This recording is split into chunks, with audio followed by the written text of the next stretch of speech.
को कर दिया है छोड़, चल मेरी डेवो चलिए लाहौर। ओहो इधर तो बंदा ही नहीं है कोई और। बहुत अफसोस है भाई। अच्छा ये बहुत अफसोस भी आपका बहुत ज़्यादा वीडियो में आता है और इस पे तो लोग अफसोस करने की बजाय हंसते हैं। इस बात पे भी अफसोस ही है। जी फोटोग्राफी मुझे शुरू से ही बहुत शौकीन रहा हूँ मैं इसका, और मतलब मैं एनसीए से पढ़ना चाह रहा था लेकिन घर के हालात ऐसे थे कि मैं वहाँ नहीं जा सका। वालिद साहब मेरे इसके ख़िलाफ़ थे पहले, तो अल्हम्दुलिल्लाह अब मेरी वीडियो पे मुझे अबू बता रहे होते हैं पुत्र एडे लाइक आगे। बिल्कुल ऐसे ही अभी देखना है कोई थंबनेल है कि मैं अपनी बीवी को कहीं भूल आया हूँ। अब ये ऐसा तो नहीं होना चाहिए ना। अब आप क्या दिखाना चाह रहे हैं, इसमें क्या इन्फॉर्मेशन है? उसमें आप अपने घर की बातें करे जा रहे हैं, आप उसमें अपनी फैमिली को दिखाए जा रहे हैं। ये सारे कंटेंट क्रिएटर्स यही कर रहे हैं भाई, शादी करो कल आप व्लॉगर हैं। सो मेरा सेंसर बोर्ड मेरे घर वाले हैं, मेरी वालदा और मेरी छोटी बहन। मैं जब भी कोई वीडियो बनाता हूँ मैं सबसे पहले उन्हें दिखाता हूँ, अगर तो वो देख सकते हैं तो मैं दूसरों को दिखाता हूँ। ये मुझे अक्सर लोग कहते थे कि यार आप मीडिया की फील्ड में आ रहे हो तो आपके नाम के साथ मोहम्मद लगा हुआ है, तो ये आपको आगे जाके बड़ा प्रॉब्लम हो सकती है कि लोग इस नाम को क्रिटिसाइज भी कर सकते हैं कि आप इस नाम के साथ आ रहे हो और ये नाम वायरल नहीं होगा। हाँ प्रीतो का बड़ी कहानी है। व्लॉग्स में ना एक आपका दोस्त होता है आपके साथ, उसकी वो शामत आई होती है आपके हाथ। पिछले 2 महीने में जो सिर्फ मेरी गाड़ी ने जो फ्यूल खाया वो तकरीबन 2 से 2.5 लाख का सिर्फ फ्यूल लगा है। और देखने वालों को सिर्फ ये लगता है कि हाँ जी व्लॉग आया 30 सेकंड का, हमने देखो इसको स्वैप कर दिया, लेकिन उसके पीछे बहुत मेहनत होती है। एक बुरी बात हुई थी मेरे साथ, एक फ़ैन ने मुझे बुलाया और बुलाकर उसने मेरे साथ एक फेम गेम करने की कोशिश की थी। यहाँ पर लोग हमेशा बुराई को पसंद करते हैं, नाच गाने को पसंद करते हैं। एक फैमिली कंटेंट आपके लिए लेकर आ रहा है, तो आप लोगों को चाहिए कि आप उसको अप्रिशिएट करें।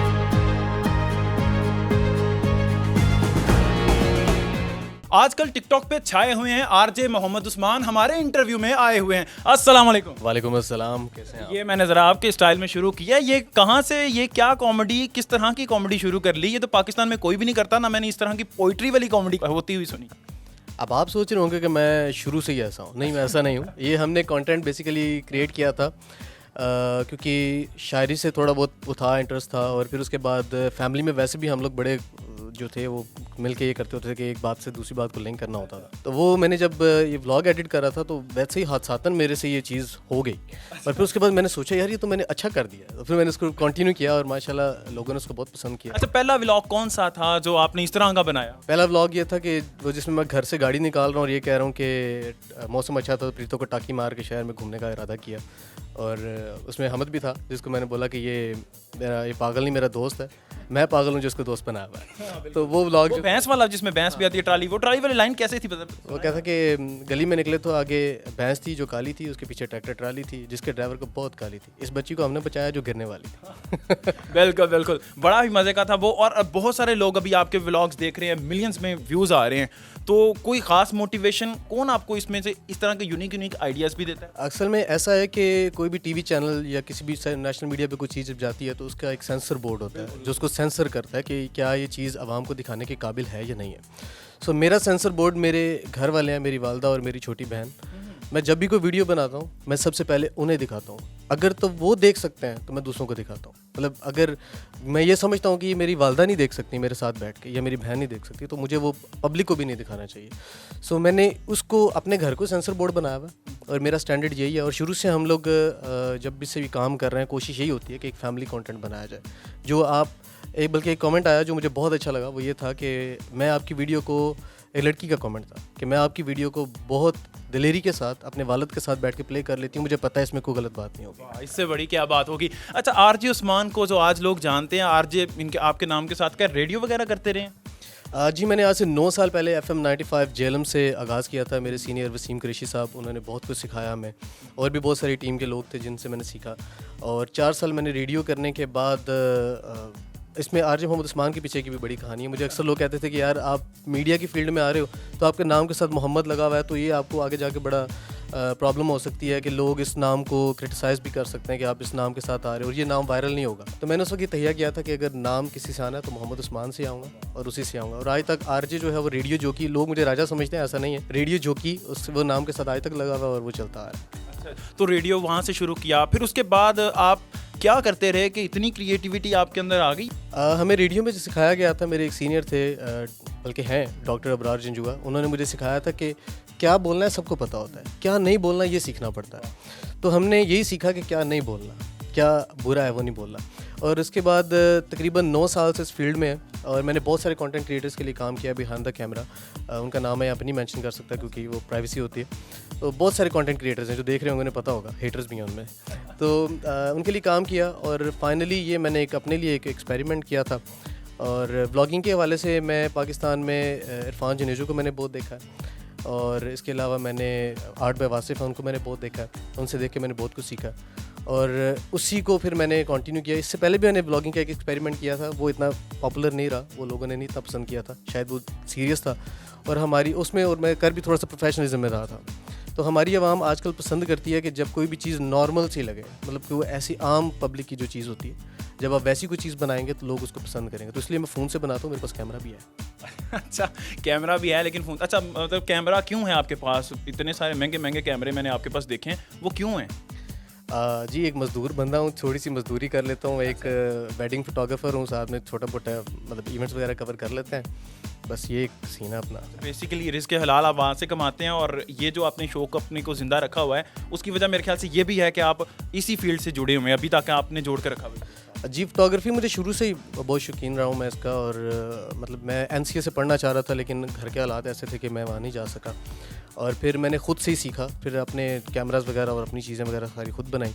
वाला साहब मेरे इसके ख़िलाफ़ थे पहले, वो आर्मी ऑफिसर थे और उन्होंने मुझे बहुत मना किया कि इस फील्ड में मत जाओ, इस फील्ड में कुछ नहीं है। तो अल्हम्दुलिल्लाह अब मेरी वीडियो पे मुझे अबू बता रहे होते हैं, पुत्र एडे लाइक आ गए। वाह यार वाह, कितनी मज़े की बात है, जिससे जो बंदा मना कर रहा है उसी पे वो अप्रिशिएट कर रहा है कि हाँ बेटा इतने व्यूज़ आ गए। अच्छा, एक चीज़ आपकी शायद मोहब्बत हो लेकिन बहुत सारे लोग जेलस होते हैं उससे कि इसके ही पास क्यों है, प्रीतो। हाँ प्रीतो का बड़ी कहानी है जी। मैंने बड़ी मुश्किल से, जैसे मैंने बताया कि मज़दूर बंदा हूँ, तो आजकल के दौर में गाड़ी खरीदना बहुत मुश्किल होता है।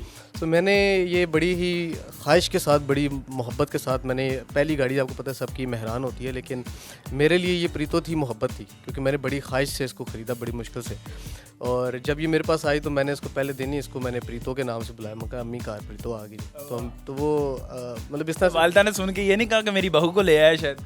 नहीं, तो गाड़ी का उन्हें कंफर्म पता था कि गाड़ी आ रही है? हाँ, उन्हें पता था गाड़ी आ रही है। हाँ, वो घर पे इस्तकबाल वाले दुल्हन वाली हुआ था और उसके बाद मैंने सोचा कि चलें इसको फिर अब इसका हिस्सा बनाते हैं। और ये अब अल्हम्दुलिल्लाह व्लॉग में एक लिविंग कैरेक्टर होता है मेरा, तो लोग इसके साथ कम्युनिकेट कर पाते हैं। मतलब मुझे लोग गाड़ी देखकर बहुत सी जगह पर रोक लेते हैं, भाई प्रीतो वाला जा रहा है तो इससे मुलाकात हो जाए। तो ये कि ये एक लिविंग कैरेक्टर बन चुका है उसमें, और ये लोगों की मोहब्बत है कि एक गाड़ी को भी उन्होंने इतनी मोहब्बत दी है। अच्छा, व्लॉग्स में ना एक आपका दोस्त होता है आपके साथ, उसकी बहुत शामत आई होती है आपके हाथों, तो वो क्या चीज़ है? कितना इतनी गहरी दोस्ती है कि वो पब्लिकली आपको जोक्स करने देता है खुद के ऊपर वो दोस्त? वो बेसिकली मेरा स्टूडेंट है और साथ में हमने बहुत काम भी किया है। पहले वो दोस्त था, फिर वो स्टूडेंट हुआ, अभी मुझसे सीख रहा है वो चीज़ें, और माशाल्लाह वो ख़ुद बहुत टैलेंटेड है। और अभी हमने उसको आगे रह के लोगों के सामने लेकर आएंगे कि वो क्या चीज़ है, और आप उससे ख़ुद भी पूछ सकते हैं कि मैं जानबूझ के नहीं करता ऐसा, कभी हरकतें ऐसी करते हैं वो। और कभी कभी ऐसा होता है कि वो मुझे खुद बता रहा होता है कि उस्मान भाई यहाँ पर ये बात बड़ी फिट बैठ रही है, ये कर लें आप मेरे पे, तो फिर वो मैं कर लेता हूँ। ये म्यूचुअल है आपका आपस में ना? हाँ, पता लगे कल को कोई कंट्रोवर्सी क्रिएट हुई है कि मैं एक बंदे को हरास कर रहा हूँ और उसके वो भी सोशल मीडिया पे सरेआम सबके सामने मिलियंस व्यूज़ के साथ। और लेकिन माशाल्लाह वो बहुत टैलेंटेड है। इंशाल्लाह इन फ्यूचर आपको पता चलेगा कि वो क्या चीज़ है। उस्मान, इतनी वॉइसेस आप यूज़ करते हो, इतनी वॉइसेस, समझ नहीं आती कि कहाँ से वॉइसेस निकालते, इतने से गले में कितनी वॉइसेस निकलती? ये रेडियो की देन है भाई, वहाँ से हमने ये कुछ सीखा था। और असल में ऐसा था कि मैं रेडियो में एक प्रोग्राम करता होता था जिसमें मेरा डबल कैरेक्टर होता था। अच्छा। और वो आज तक लोगों को नहीं पता चला था कि ये डबल कैरेक्टर, एक ही बंदा बैठ के दो लोगों की वॉइसेस निकाल रहा, लोगों को जज्ब नहीं हो रहा। हाँ, वो कुछ ऐसा होता था कि जी अस्सलाम वालेकुम जी, मेरे साथ इस वक्त स्टूडियोज़ में एक पर्सनैलिटी मौजूद है। और यार तारफ करा भी दो, इतनी देर हो गई मैं बैठा हूँ। जी मैं आपका ही तारीफ करवाने के लिए आ रहा हूँ। तो यार तुम इतना टाइम क्यों लेते हो? जी तो ऑडियंस आपको मेरी तरफ से मैं ये कहना चाहूँगा कि आप हमारे प्रोग्राम में पार्टिसिपेट कर सकते हैं। जी तो आप मेरे लिए भी लव लेटर लिख सकते हैं। तो वो ये कैरेक्टर मेरा ऐसे साइड बाय साइड चलता था, तो लोगों को जज नहीं होता था कि दो लोग बैठे हुए हैं, एक बैठा हुआ है। तो वो आवाज़ें थी। फिर उसके बाद जैसे मैं भी इसमें ब्लॉग में होता है कि मेरा कि उसमें ओ यार की करने आया यार, तो मतलब इस तरह की आवाज़ें, फिर मुख्तलिफ चीज़ें जो उसमें सारे। अच्छा, मैं सोच रहा हूँ आप कोई इफेक्ट वगैरह लगा के इस तरह की वॉइसेस बनाते हैं, ये तो जेन्युइन वॉइसेस हैं। बहुत अफसोस है भाई। अच्छा ये बहुत अफसोस भी आपका बहुत ज़्यादा वीडियो में आता है, और इस पे तो लोग अफसोस करने की बजाय हंसते हैं। इस बात पे भी अफसोस ही है। कितनी वॉइसेस अभी तक निकाल चुके हैं एक वीडियो में आप? वैसे मैंने अभी तक गिना नहीं, मैंने 5-6 किस्म के लोग तो मैंने उसमें ऐड किया है, मैं जो कैरेक्टर चल रहे हैं, मतलब कभी कभार ऐसा होता है कोई पास से गुजरने वाला कोई कैरेक्टर है तो उसके साथ जो आवाज़ मैच कर रही होती है तो हम उस तरह की बना लेते हैं। और मेरी कोशिश होती है कि मैं जिस एरिया में हूँ उस एरिया की लैंग्वेज को यूज़ किया जाए, मतलब वहाँ की पंजाबी को या वहाँ का जो एक्सेंट है। अब जैसे मैंने पिछले दिनों एक वो कराची का था तो उसमें मैंने कराची वाले की आवाज़ उसमें यूज़ की थी। वो कैसे थी सर? अरे भैया हम यहाँ पर बनाते हैं कराची की बिरयानी है भैया, ये आपको बहुत अच्छी लगेगी भाई, तो ये उसका था। फिर कमाल है। पिंडी का किया राजा जी क्या पे बने हो, तो वो उनका स्टाइल। और फिर जिस एरिया में होते हैं वहाँ की कोशिश करते हैं कि उस एरिया की और आवाज़ लोग भी कनेक्ट हो पाते हैं उसके साथ। डेफिनेटली। और सबसे ज़्यादा जो मुझे अभी तक प्यार और मोहब्बत मिला है वो इस्लामाबाद और लाहौर से मिला है। मैं जब भी यहाँ जाता हूँ मुझे बहुत लोग मिलते हैं और यकीन माने दिल गार्डन हो जाता है। अच्छा, एक और भी चीज़ है, आप कहीं ना कहीं जाते हैं कोई चीज़ उठाने की कोशिश कर लेते हैं, व्लॉग्स में देखे जाते हैं ऐसे, तो वो क्या है, वाकई उठाते हैं कि बस वो लोगों के लिए फ़न एंटरटेनमेंट के पर्पज़? जैसे मैंने बताया था डॉक्टर अबरार जंजुआ और अली अहद मेरे सीनियर हैं और मैंने इनसे बहुत कुछ सीखा। तो हमारा होता था कि जब भी हम वो भी उठाते हैं चीज़ें? नहीं जब इनके साथ हम होते थे कहीं पर बैठे होते थे तो वो मुझे अक्सर मजाक में कहते थे हाँ ठीक है चुप के जेब छुपा ले जेडी शय पहन। तो मैं अक्सर आगे कहता था यार ऐसे तो कोई शय चुकने वाली नहीं। तो वो एक चीज़ थी कि वो जब भी कोई चीज़ चुराने की कोशिश करता है तो वो उन्हें पता होता था और मैं जानबूझ के उनके सामने कोई ना कोई चीज़ उठा के ऐसे जाता था कि वो मुझे देखें और उसके ऊपर वो कॉमेडी होती थी हमारी। तो वो चीज़ को बस मैंने इसमें इम्प्लीमेंट किया है। वैसे मैं सिर्फ ये एक डिस्क्लेमर नीचे दीजिएगा कि ये मैं सिर्फ वीडियो में पकड़ा जाता हूँ, रियल में नहीं पकड़ा जाता। अच्छा, चलाक आदमी।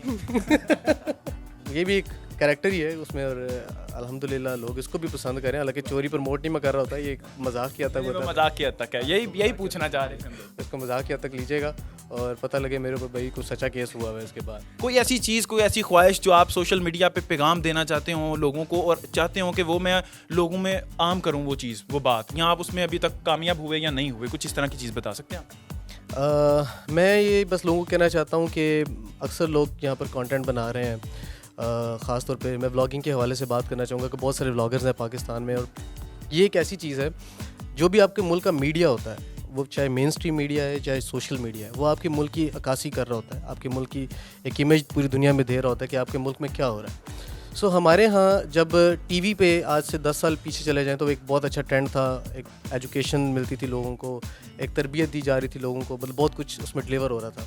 लेकिन फिर एक ऐसा टाइम आना शुरू हुआ कि उसमें बहुत सारी चीज़ें ख़राबी की तरफ आना शुरू हो गई, मतलब बेपर्दगी आ गई है उसमें। अब इवन टीवी पे चलने वाले ऐसे ड्रामे हैं जो आप अपनी फैमिली के साथ बैठ के नहीं देख सकते। और यही चीज़ें जब ये सोशल मीडिया की तरफ दूसरी तरफ आ जाती है, जब ये ब्लॉगर्स आए हैं, इन्होंने पहले तो बहुत अच्छा कंटेंट देने की कोशिश की, बल्कि अच्छा मैं क्या कह सकता हूँ, कुछ लोगों ने गालियाँ भी दी हैं। और अब जो गालियाँ देने के बाद जो लोग जिस चीज़ को बुरा कहते थे आज वो खुद वो चीज़ें कर रहे हैं।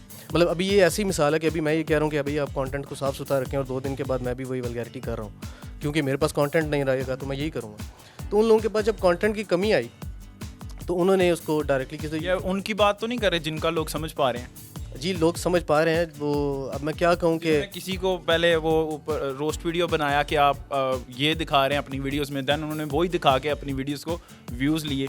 बिल्कुल ऐसा ही अभी देखने कोई थंबनेल है कि मैं अपनी बीवी को कहीं भूल आया हूँ। अब ये ऐसा तो नहीं होना चाहिए ना। अब आप क्या दिखाना चाह रहे हैं, उसमें क्या इन्फॉर्मेशन है? अभी मेरे व्लॉग हैं उसमें बेशक कॉमेडी है, उसमें अगर मैं इन्फॉर्मेशन अगर बहुत ज़्यादा नहीं मैं दे रहा लेकिन एटलीस्ट मैं कुछ जगह ज़रूर दिखा देता हूँ, यार ये जगह देखें यहाँ का फूड अच्छा है, ये जगह देखें यहाँ पर ये नई चीज़ है जो आम पब्लिक तक नहीं पहुँच रही। उसमें आप अपने घर की बातें करे जा रहे हैं, आप उसमें अपनी फैमिली को दिखाए जा रहे हैं। ये सारे कंटेंट क्रिएटर्स यही कर रहे हैं, भाई शादी करो कल आप व्लॉगर हैं। तो ये चीज़ नहीं होनी चाहिए। आपके पास अगर कंटेंट आपके पास नहीं है तो बहुत सारे ऐसे लोग हैं जो आपको कंटेंट प्रोवाइड कर सकते हैं। अच्छा, एक और चीज़ यहाँ पे, इतने वीडियोस बनाना और इतनी मेहनत से वीडियोस बनाना, फिर मुख्तलिफ लोकेशंस पे जाना, प्रीतो एवं तो नहीं जाती होगी, प्रीतो भी तो नखरे करती होगी, पेट्रोल बड़ा महंगा है आजकल, और खाने वगैरह सब कुछ खर्चे कहाँ से अफोर्ड होते हैं? प्रीतो जो है वो मेरी पहले सेल्फ पे स्टार्ट होती है, नखरे नहीं करती। और दूसरी रहेगी बात इसके आने जाने के अखराजात, तो डेफिनेटली ऊपर महंगाई के जो हालात हैं वो देखें। और क्योंकि अब ये वही चीज़ है कि अगर आपको शौक़ नहीं है तो आप नहीं कर पाएंगे। मैंने इसके ऊपर पिछले 2 महीने में जो सिर्फ मेरी गाड़ी ने जो फ्यूल खाया वो तकरीबन 2 से 2.5 लाख का सिर्फ फ्यूल लगा। और देखने वालों को सिर्फ ये लगता है कि हाँ जी व्लॉग आया 30 सेकंड का, हमने देखो इसको स्वैप कर दिया, लेकिन उसके पीछे बहुत मेहनत होती है। हमने एक जगह टारगेट करनी होती है, वहाँ जाना होता है, वहाँ के शॉट्स होते हैं, वापस आते हैं, स्क्रिप्टिंग होती है, फिर वॉइस ओवर होता है, फिर एडिट होता है, फिर वो अपलोड होता है। मतलब 60 दिन में मेरे, और वो सेंसर भी होता है जो आपकी सबसे अच्छी बात मुझे भी लगी है, वो सेंसर भी होता है। तो ये सारा प्रोसेस होने के बाद एक व्लॉग अपलोड होता है और इसमें डेफिनेटली अखराजात हैं। और जो मेरा मेन सोर्स ऑफ इनकम है वो वेडिंग फोटोग्राफी है, वहाँ से होती है। और कभी कभी कोई छोटी मोटी मशहूरी भी मिल जाती है। तो वो उस्मान, कोई आखिर में पैगाम देना चाहते हो, कुछ कहना चाहते हो, कोई दिल की बात, किसी को कोई बात बुरी लगी हो या किसी को कोई अच्छी बात लगी हो, कुछ शेयर करना चाहते हो तो कर सकते हैं। एक बुरी बात हुई थी मेरे साथ। एक फ़ैन ने मुझे बुलाया और बुलाकर उसने मेरे साथ एक फेम गेम करने की कोशिश की थी और उसमें मतलब उसमें पुलिस इन्वॉल्व की थी। खैर वो मामला क्लियर हो गया था, उसमें कुछ था नहीं। उसमें उसने सिर्फ ये चाहा था कि उसको थोड़ा सा फेम मिल जाए, तो फेम गेम करने की कोशिश की उन्होंने और खैर उससे मैंने अपने आप को बचा लिया था। और अल्हम्दुलिल्लाह डेफिनेटली जब आप पॉजिटिव कर रहे होते हैं तो आप बच ही जाते हैं, नेगेटिव लोग जो हैं वो। लेकिन यहाँ पर लोग में ये भी चीज़ है, जेलसी की पॉइंट ऑफ व्यू बहुत ज़्यादा है। सो मैं ये कहना चाहता हूँ लोगों को कि जब कोई एक अच्छी चीज़ बना रहा है, एक अच्छा कंटेंट आपके सामने पेश कर रहा है, एक फैमिली कंटेंट आपके लिए लेकर आ रहा है, तो आप लोगों को चाहिए कि आप उसको अप्रिशिएट करें, ना कि आप उसका मिसयूज़ करें।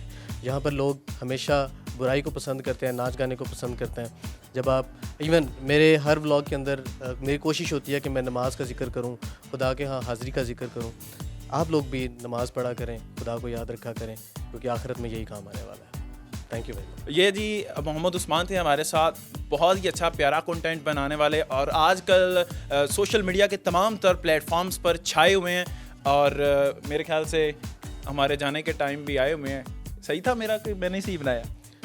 आपका भाई सोशल मीडिया पे छाया हुआ है और हमने आपके लिए भी खाना भी मंगाया हुआ है। अच्छा, और ये हमारा एक कैमरामैन भी यहाँ पर आया हुआ है और ये आपने मुझे किस सारे लगाया हुआ है। उठाएं भाई, मैं जा रहा हूँ। ओके जी, खुदा हाफिज़।